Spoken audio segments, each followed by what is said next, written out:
Sebuah peristiwa yang jarang terjadi dan penuh makna rohani, terjadi dalam gereja Katolik Timur, ritus Bizantin.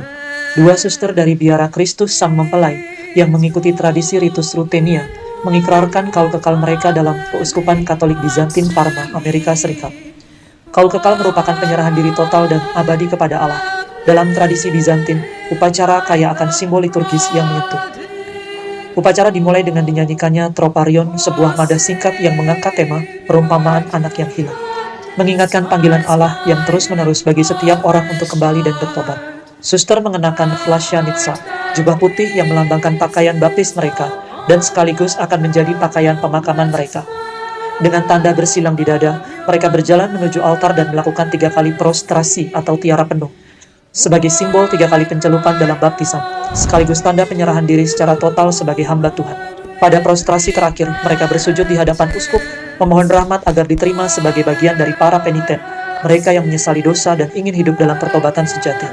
Uskup yang dalam liturgi bertindak sebagai ikon Kristus, kemudian membangkitkan mereka, seperti Kristus yang membangkitkan manusia dari kejatuhan dosa. Lalu uskup menanyai mereka satu persatu untuk memastikan bahwa kaul ini diikrarkan dengan bebas, sadar, dan tulus hati.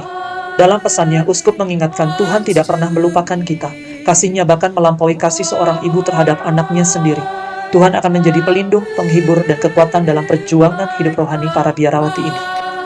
Selanjutnya dilakukan ritus tonsur, pemotongan rambut sebagai tanda pengabdian total kepada Allah.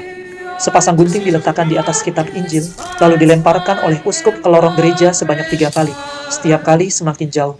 Suster harus mengambilnya kembali setiap kali dilempar, sebuah simbol dari ketekunan, kerelaan, dan kesiapsediaan untuk mempersembahkan hidup sepenuhnya kepada Kristus.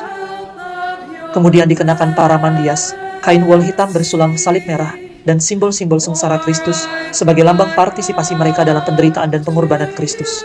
Setelah itu uskup mengenakan klobuk, penutup kepala khas biarawati Bizantin, seraya mengucapkan bahwa mereka kini menerima ketompong keselamatan dan pengharapan yang tak tergoyahkan.